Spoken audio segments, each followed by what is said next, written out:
Roshnisfoodnlife. അതൊക്കെയുള്ള വിശേഷങ്ങളൊക്കെ സുഖമായിട്ടിരിക്കുകയല്ലായിരുന്നു. അപ്പോൾ ഇവിടെ ഞങ്ങൾ സുഖമായിട്ടിരിക്കുകയാണ്. അപ്പോൾ നമ്മൾ ഇന്ന് ടീച്ചിങ് സീരീസിൽ ചെയ്യാൻ പോകുന്നത് എല്ലാവരുടെയും ഫേവറേറ്റ് ആയിട്ടുള്ള ഒരു ഫ്ലേവറാണ് കേട്ടോ.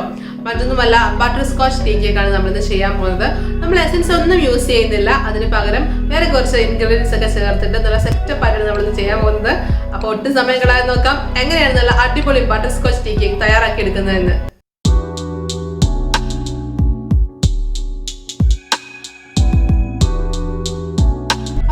ബട്ടർസ്കോച്ചിന്റെ ടീ ഒക്കെ ഉണ്ടാക്കാൻ തുടങ്ങിയാലോ. അപ്പൊ ആദ്യം ചെയ്യുന്നത് ബട്ടർസ്കോച്ചിന്റെ സിറപ്പ് അല്ലെങ്കിൽ സോസ് നമ്മൾ തയ്യാറാക്കി എടുക്കുക എന്നുള്ളതാണ്.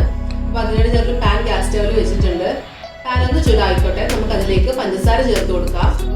അപ്പൊ നമ്മുടെ പാൻ നന്നായിട്ട് ചൂടായിട്ട് വന്നിട്ടുണ്ട്. ഇതിലേക്ക് നമുക്ക് പഞ്ചസാര ചേർത്ത് കൊടുക്കാം. 1/4 കപ്പ് പഞ്ചസാരയാണ് ഞാൻ ചേർത്ത് കൊടുക്കുന്നത്.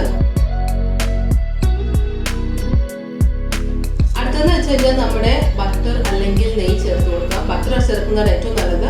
അപ്പൊ നിങ്ങളുടെ കയ്യിൽ ബട്ടർ ഇല്ല എങ്കിൽ അതിന് പകരം നെയ്യ് ചേർത്ത് കൊടുക്കാവുന്നതാണ് കേട്ടോ.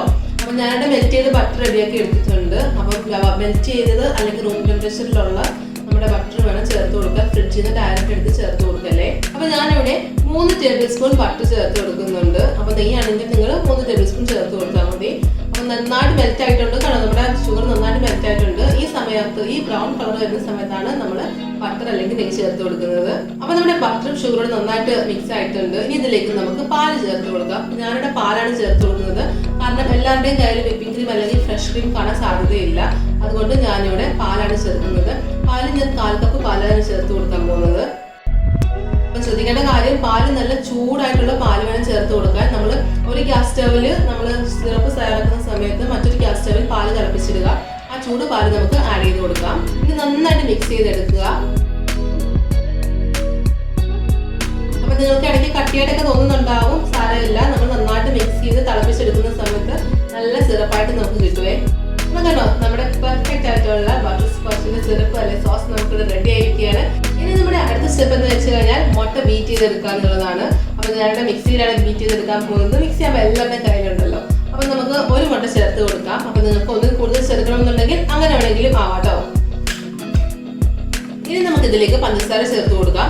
ഞാനിവിടെ പൊടിച്ച പഞ്ചസാരയോട് ചേർത്ത് കൊടുക്കുന്നത്. നിങ്ങളുടെ കയ്യിൽ പൊടിക്കാത്ത പഞ്ചസാരയാണെങ്കിൽ അങ്ങനെ ചേർത്ത് കൊടുത്താലും മതി. കാരണം എന്തിന് കുറച്ച് പൊടിച്ച പഞ്ചസാര ഉള്ളത് കൊണ്ടാണ് ഞാൻ ചേർത്ത് കൊടുക്കുന്നത്. അപ്പൊ അല്ലാതെ പഞ്ചസാര ചേർത്താലും കുഴപ്പമൊന്നുമില്ല, മിക്സിയിലായതുകൊണ്ട് തന്നെ. പഞ്ചസാര ഞങ്ങൾ 2 ടേബിൾ സ്പൂൺ ആണ് ചേർക്കുന്നത്. കാര്യം നമ്മുടെ സോസിനകത്ത് നമ്മൾ ബട്ടർസ്കോച്ചിന്റെ സോസ് ഉണ്ടാക്കിയില്ലേ, അതിൽ പഞ്ചസാര നന്നായിട്ട് ചേർത്തിട്ടുണ്ട്. അതിന്റെ മധുരം കാണും. അതുപോലെ നമ്മൾ കാരമലൈസ്ഡ് ചെയ്ത നട്ട്സ് ചേർക്കുന്നുണ്ട്. അതുകൊണ്ട് രണ്ടും കൂടെ ആകുമ്പോൾ ഒരുപാട് മധുരമായിപ്പോ. അതുകൊണ്ട് തന്നെ ഞാനിവിടെ 2 ടേബിൾ സ്പൂൺ അളവിലാണ് പഞ്ചസാര ചേർത്ത് കൊടുക്കുന്നത്. ഇനി നമുക്ക് നന്നായിട്ടൊന്ന് ബീറ്റ് ചെയ്തെടുത്തിട്ട് വരാം. അപ്പൊ നമ്മൾ മുട്ടയൊക്കെ നന്നായിട്ട് ബീറ്റ് ചെയ്തെടുത്തിട്ടുണ്ട്. നമുക്ക് ബൗളിലേക്ക് മാറ്റാം. ഇനി നമുക്ക് ഇതിലേക്ക് സൺഫ്ലവർ ഓയിൽ ചേർത്ത് കൊടുക്കാം. അതല്ലെങ്കിൽ പാം ഓയിൽ ഉണ്ടെങ്കിൽ അതായാലും ചേർത്ത് കൊടുത്താൽ മതി കേട്ടോ. വെളിച്ചെണ്ണ വേണ്ടായേ. വെളിച്ചെണ്ണയ്ക്ക് ഒരു മണമൊക്കെ ഉള്ളതുകൊണ്ട് വെളിച്ചെണ്ണ വേണ്ട. വേറെ ഏത് വെജിറ്റബിൾ ഓയിൽ ആണെങ്കിലും നിങ്ങൾക്ക് ചേർത്ത് കൊടുക്കാം. ഞാനിവിടെ 1/4 കപ്പ് സൺഫ്ലവർ ഓയിൽ ചേർത്ത് കൊടുക്കുന്നുണ്ട്. ഇതിലേക്ക് നമ്മൾ നേരത്തെ തയ്യാറാക്കി വെച്ചിട്ടുള്ള നമ്മുടെ ബട്ടർസ്കോച്ചിന്റെ സോസ് ചേർത്ത് കൊടുക്കാം.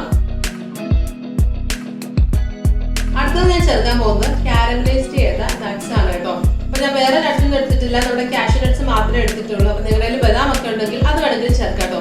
അപ്പൊ ഞാൻ എങ്ങനെയാണ് നട്ട്സ് കാരമലൈസ് ചെയ്തതിന് മുമ്പ് ഒരു കേക്ക് ചെയ്തപ്പോൾ ഞാൻ ചെയ്തിട്ടുണ്ടായിരുന്നു. ആൽമണ്ട് കോക്കനട്ട് കേക്ക് ചെയ്യുന്ന സമയത്ത് ഞാൻ ചെയ്തിട്ടുണ്ടായിരുന്നു. അപ്പൊ ജസ്റ്റ് ഒന്ന് റെഫർ ചെയ്താൽ മതി കേട്ടോ. ഞാനത് കൊടുത്തിട്ടുണ്ട്. ജസ്റ്റ് കാരമലൈസ് ചെയ്യുക, പിന്നെ നട്ട്സ് അതിനകത്തിട്ട് മിക്സ് ചെയ്തെടുക്കുക, ഒന്ന് ക്രഷ് ചെയ്തെടുക്കുക. അത്രയും മാത്രമേ ഉള്ളൂ നമ്മുടെ പരിപാടി എന്ന് വെച്ച് കഴിഞ്ഞാൽ. അങ്ങനെ ക്രഷ് ചെയ്തെടുത്ത നട്ട്സ് ആണിത്. നമുക്ക് ചേർത്ത് കൊടുക്കാം.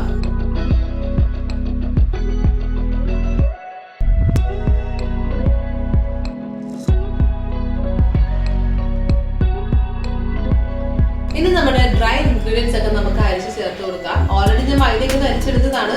എന്നാലും നമുക്ക് ഒന്നുകൂടെ ഒന്ന് അരിപ്പൊക്കെ അരിച്ച് നമ്മുടെ ബൗളിലേക്ക് ചേർത്ത് കൊടുക്കാം.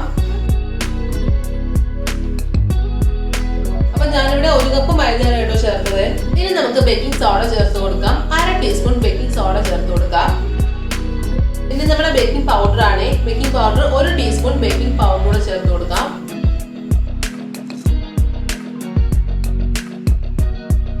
ഇനി നമുക്ക് പാല് ചേർത്ത് കൊടുക്കാം.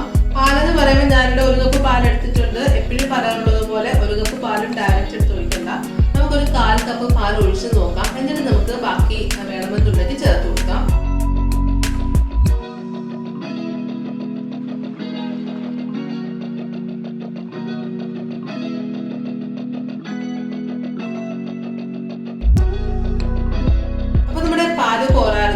1/4 കപ്പ് പാലോട് ഒഴിച്ചിട്ടുണ്ട്. അപ്പൊ നമുക്ക് മൊത്തത്തിൽ 1/2 കപ്പ് പാലായിട്ടുണ്ട് ഇപ്പൊ. അപ്പൊ നമ്മുടെ ബാറ്റർ ഇവിടെ റെഡി ആയിരിക്കുകയാണ്. അപ്പൊ നമ്മുടെ കൺസിസ്റ്റൻസി കണ്ടല്ലേ, എനിക്ക് എക്സാക്ട് 1/2 കപ്പ് പാല് മാത്രമേ വേണ്ടി വന്നുള്ളൂ, അത് കൂടുതൽ വന്നില്ല. അപ്പം ഞാൻ പറഞ്ഞത് 1 കപ്പ് പാല് വന്നിട്ട് 1/2 കപ്പ് പാല് ബാക്കി വന്നു. അപ്പൊ നിങ്ങൾ ചിലപ്പോൾ 2 ടേബിൾ സ്പൂൺ കൂടുതൽ വരുമായിരിക്കും. അപ്പൊ നിങ്ങളുടെ കൺസിസ്റ്റൻസി ഒന്ന് ബാലൻസ് ചെയ്തെടുക്കുന്ന രീതിയിൽ 1-2 ടേബിൾ സ്പൂൺ അങ്ങോട്ടും ഇങ്ങോട്ടും വ്യത്യാസം വരുമെന്നല്ലാതെ 1/2 കപ്പും 2 ടേബിൾ സ്പൂൺ അത്രയൊക്കെ വരത്തുള്ളേ. അങ്ങനെ നമ്മുടെ ബാറ്റർ സെറ്റ് ആയിട്ടുണ്ട്. നമുക്ക് കേക്ക് ടിന്നിലോട്ട് മാറ്റാം.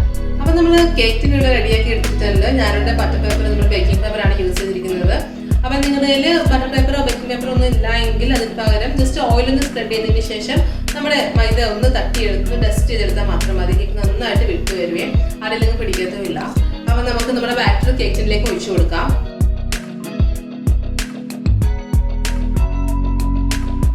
ഇനി നമുക്കൊന്ന് തട്ടി കൊടുക്കാം. എയർ ബബിൾസ് ഒക്കെ ഉണ്ടെങ്കിൽ പോവാനായിട്ട് നമുക്ക് നന്നായിട്ടൊന്ന് തട്ടി കൊടുക്കാം. അപ്പൊ നമ്മൾ നന്നായിട്ട് തട്ടി കൊടുത്തിട്ടുണ്ട്. ഇതിന്റെ മുകളിലായിട്ട് നമുക്ക് കുറച്ച് നട്ട്സ് ഒന്ന് ക്രഷ് ചെയ്ത് ചേർത്ത് കൊടുക്കാം. അപ്പൊ നമ്മൾ നേരത്തെ കാരമലൈസ് ചെയ്ത നട്ട്സ് ഇല്ലേ, അത് തന്നെ ചേർത്ത് കൊടുത്താലും മതിയാവേ.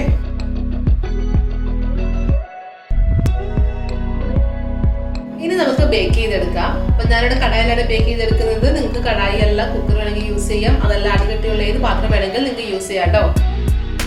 അതെല്ലാം നിങ്ങളിപ്പോൾ ഓവനാണ് യൂസ് ചെയ്യുന്നതെങ്കിൽ 180 ഡിഗ്രി സെൽഷ്യസിൽ ഒരു 10 മിനിറ്റ് പ്രീ ഹീറ്റ് ചെയ്യുക. അതിനുശേഷം ഒരു 40 മിനിറ്റ്സ് ആകുമ്പോഴത്തേന് നിങ്ങൾക്ക് റെഡിയായി കിട്ടും നമ്മുടെ ബട്ടർസ്കോച്ച് കേക്ക്. അപ്പം കടായി ആണെങ്കിലും ഒരു 40 to 45 മിനിറ്റ്സിനുള്ളിൽ തന്നെ നമുക്ക് റെഡിയായി കിട്ടും കേട്ടോ.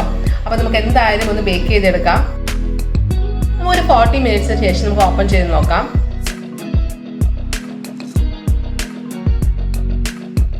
അപ്പം ഈ 40 മിനിറ്റ്സ് കഴിഞ്ഞിട്ടുണ്ട്. നമുക്ക് ഓപ്പൺ ചെയ്യാം. അപ്പം നമ്മുടെ കേക്ക് ഇവിടെ റെഡി ആയിട്ടുണ്ട്. നമുക്കൊന്ന് പ്രിക്ക് ചെയ്ത് നോക്കാം. കേക്കൊക്കെ നന്നായിട്ട് ബേക്ക് ആയിട്ടുണ്ടോ വെന്തിട്ടുണ്ടോ നമുക്കൊന്ന് പ്രിക്ക് ചെയ്ത് നോക്കാം. കേട്ടോ, നമ്മുടെ ടൂത്ത് പിക്ക് ക്ലിയർ ആയിട്ട് വന്നിട്ടുണ്ട്. അപ്പം നമ്മുടെ കേക്ക് പക്ക നല്ല പ്രോപ്പറായിട്ട് വെന്ത് വന്നിട്ടുണ്ട്. നമുക്ക് ബേക്ക് ആയിട്ടുണ്ട്. നമുക്കിനി തണുക്കാനായിട്ട് മാറ്റി വെക്കാം. അപ്പം നമ്മുടെ കേക്കിൻ്റെ ബട്ടർ പേപ്പറൊക്കെ ഞാനൊന്ന് റിമൂവ് ചെയ്തെടുത്തിട്ടുണ്ട്. ഇനി നമുക്കൊന്ന് സ്ലൈസ് ചെയ്ത് നോക്കാം. അങ്ങനെ നമ്മുടെ സൂപ്പർ ടേസ്റ്റി ആയിട്ടുള്ള ബട്ടർസ്കോച്ച് ടീ കേക്ക് ഇവിടെ റെഡി ആയിരിക്കുകയാണ്. നമ്മുടെ എസൻസ് ഒന്നും ചേർത്തിട്ടില്ല ഇതുവരെ. അപ്പോൾ നമുക്ക് വീട്ടിൽ തന്നെ തയ്യാറെടുക്കാൻ പറ്റുന്ന രീതിയിലാണ് നമ്മുടെ ബട്ടർസ്കോച്ച് കേക്ക് ഇവിടെ തയ്യാറാക്കി എടുത്തിരിക്കുന്നത്. അപ്പോൾ എങ്ങനെ ഉണ്ടായിരുന്നു നമ്മുടെ ടീ കേക്ക്? അടിപൊളിയായിട്ടില്ലേ? നല്ല സൂപ്പർ സോഫ്റ്റും അതുപോലെ സൂപ്പർ ടേസ്റ്റുമായിട്ടുള്ള കേക്കാണ് കേട്ടോ. അപ്പോൾ ഞാൻ പുറത്തുനിന്ന് എസൻസ് ഒന്നും ആഡ് ചെയ്തിട്ട് നമ്മുടെ വീട്ടിലുള്ള ഐറ്റംസ് ഒക്കെ വെച്ചിട്ട് തന്നെയാണ് ചെയ്തിരിക്കുന്നത്. അപ്പോൾ എല്ലാവരും ട്രൈ ചെയ്ത് നോക്കുക. ട്രൈ ചെയ്ത് നോക്കിയിട്ട് നിങ്ങളുടെ അഭിപ്രായങ്ങളൊക്കെ കമന്റ് ബോക്സിൽ ഇടുക. വീഡിയോ ഇഷ്ടമായി കഴിഞ്ഞാൽ ലൈക്ക് ചെയ്യുക, ഷെയർ ചെയ്യുക. അതുപോലെ ആദ്യമായിട്ട് വീഡിയോസ് കാണുന്നവരുണ്ടെങ്കിൽ ചാനൽ സബ്സ്ക്രൈബ് ചെയ്യാൻ വിട്ടുപോകണ്ട കേട്ടോ. തൊട്ടടുത്തുള്ള ബെല്ലൈക്കൺ കൂടെ ഒന്ന് എനേബിൾ ചെയ്തേക്ക്. അപ്പോൾ ഞാനിടുന്ന വീഡിയോസ് ഒക്കെ നിങ്ങൾക്ക് നോട്ടിഫിക്കേഷൻ ആയിട്ട് കിട്ടുന്നതായിരിക്കും. ഇതുപോലെ നല്ല നല്ല റെസിപ്പീസുമായി നമുക്ക് വീണ്ടും കാണാം. അതുവരെ ബൈ, ടേക്ക് കെയർ. രുചിയുടെ വർണ്ണങ്ങൾ നിങ്ങളുടെ മനസ്സ് നിറയ്ക്കട്ടെ. സ്നേഹത്തോടെ റോഷ്നീസ് ഫുഡ് ആൻഡ് ലൈഫ്.